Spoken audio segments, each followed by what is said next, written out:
ذرا سوچیں، 30 دن، آسمان میں 100 فٹ کی بلندی، اور آپ کے ساتھ ایک ایسا شخص جسے آپ جانتے تک نہیں۔ یہ ایک ایسا تجربہ تھا جسے انسانی برداشت اور پارٹنرشپ کی آخری حدوں کو جانچنے کے لیے بنایا گیا تھا۔ چلیں اس شاندار چیلنج کی ہر تفصیل کو دیکھتے ہیں۔ اور داؤ پر کیا لگا تھا؟ پورے $2.5 لاکھ۔ یہ وہ انعام تھا جو ان دو اجنبیوں کو ملنا تھا اگر وہ ایک بلند پلیٹ فارم پر پورا 1 مہینہ ایک ساتھ گزار لیتے۔ سننے میں تو بڑا سیدھا سادہ لگتا ہے نا؟ بس مل کر رہو اور مل کر جیت جاؤ۔ لیکن اس کہانی میں ایک بہت بڑا ٹوسٹ ہے، اور یہی وہ پوائنٹ ہے جہاں یہ کھیل صرف برداشت کا امتحان نہیں رہتا بلکہ ایک نفسیاتی جنگ بن جاتا ہے۔ اس کھیل کی بنیاد ہی ایسی رکھی گئی تھی کہ پارٹنرز کو ایک دوسرے کے خلاف کھڑا کر دیا جائے۔ تو اس ہائی سٹیک گیم میں کون کون تھا؟ چلیں ان سے ملتے ہیں اور اس ایک اصول کو سمجھتے ہیں جس نے ان کی پارٹنرشپ کو شروع سے ہی خطرے میں ڈال دیا تھا۔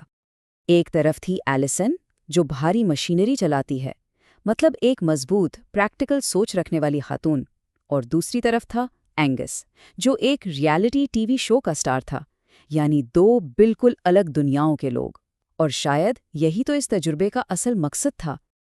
اور یہ ہے وہ اصول جو سارا کھیل پلٹ دیتا ہے۔ اگر آپ کا ساتھی ہمت ہار کر چلا جائے تو پورے $2.5 لاکھ آپ کے ہو جائیں گے۔ اچانک آپ ایک ٹیم نہیں رہتے بلکہ ایک دوسرے کے سب سے بڑے حریف بن جاتے ہیں۔ اس ایک خطرناک اصول کے ساتھ بھروسہ تو آپ جانتے ہیں شیشے کی طرح نازک ہو جاتا ہے، اور اس پارٹنرشپ میں دراڑیں پڑنے میں زیادہ وقت نہیں لگا۔ اور پھر شروع ہوا ناکامیوں کا ایک سلسلہ، اور ہر بار غلطی اینگس کی تھی۔ پہلے ایک بہتر ٹینٹ جیتنے کا موقع آیا لیکن اینگس ناکام رہا۔ نتیجہ، نہ صرف ٹینٹ گیا بلکہ ان کے پلیٹ فارم کا 25% حصہ بھی ہٹا دیا گیا۔ پھر تازہ کھانا حاصل کرنے کا چانس ملا لیکن اینگس کی آنکھ لگ گئی۔ نتیجہ، تازہ کھانا بھی گیا اور پلیٹ فارم کا مزید 25% حصہ بھی غائب۔ اب ذرا ان ناکامیوں کا نتیجہ دیکھیں۔ صرف چند دنوں کے اندر ان کی آدھی دنیا ان کے پاؤں کے نیچے سے نکل چکی تھی۔ ان کے رہنے کی جگہ آدھی رہ گئی تھی۔ سوچیں تو صحیح، آسمان میں ایک سکڑتے ہوئے جزیرے پر رہنا کیسا ہوگا؟ اینگس پر نفسیاتی دباؤ بڑھتا جا رہا تھا۔ وہ جانتا تھا کہ وہ اس ٹیم کی کمزور کڑی ہے۔ اس کے اپنے الفاظ سے ظاہر ہوتا ہے کہ وہ کتنی مایوسی محسوس کر رہا تھا۔ اور یہیں پر اس طرح کے کھیل کا ایک بہت ہی بے رحم سوال سامنے آتا ہے۔ وہ کون سا لمحہ ہوتا ہے جب آپ کا ساتھی آپ کے لیے ایک مددگار سے زیادہ ایک بوجھ بن جاتا ہے؟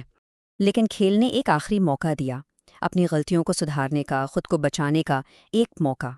اینگس کے لیے یہ صرف ایک چیلنج نہیں تھا، جیسا کہ اس نے خود کہا، اس کی ساکھ داؤ پر لگی تھی۔ اس سے ثابت کرنا تھا کہ وہ ایک ناکام شخص نہیں ہے، اور اس نے ایک خطرناک بیلنس بیم چیلنج قبول کر لیا۔ اتنی امیدوں اور اتنے دباؤ کے بعد نتیجہ کیا نکلا؟ وہ ایک بار پھر ناکام ہو گیا۔ ایک مختصر مگر فیصلہ کن لمحہ۔ اور بس یہ اس کی تیسری بڑی ناکامی تھی۔ چیلنج کے ٹھیک آدھے راستے پر، یعنی 15ویں دن، اینگس کا سفر ختم ہو گیا۔ اینگس تو چلا گیا، لیکن ایلسن کے لیے چیلنج اب ایک نئے اور شاید کہیں زیادہ مشکل مرحلے میں داخل ہو چکا تھا۔ اب اسے آخری 15 دن اس سکڑتے ہوئے پلیٹ فارم پر بالکل اکیلے گزارنے تھے۔ یہ ٹائم لائن اس کی تنہائی کی پوری کہانی بیان کرتی ہے۔ 17ویں دن تک تنہائی کا احساس اس پر حاوی ہونے لگا۔ 22ویں دن اس سے پہلی بڑی غلطی ہوئی، اور 25ویں دن تک وہ اتنی اکیلی ہو چکی تھی کہ اس نے ایک کولر سے باتیں کرنا شروع کر دیں۔ اور جیسے تنہائی کافی نہیں تھی، کھیل نے ایک نیا اور مستقل ذہنی دباؤ ڈالنے والا چیلنج بھی شروع کر دیا۔ ہر روز ایک غبارہ ہوا میں چھوڑا جاتا اور ایلسن کو تیر کمان سے اسے نشانہ بنانا ہوتا۔ اگر نشانہ چوک جاتا تو اس کے پلیٹ فارم کا ایک اور حصہ ہٹا دیا جاتا۔ یہ چیلنج اسے ذہنی طور پر تھکانے کے لیے بنایا گیا تھا۔ آخرکار 30واں دن آ ہی گیا۔ ایلسن یہ جنگ جیت چکی تھی، لیکن کہانی ابھی ختم نہیں ہوئی تھی۔ کھیل میں ایک آخری موڑ ابھی باقی تھا۔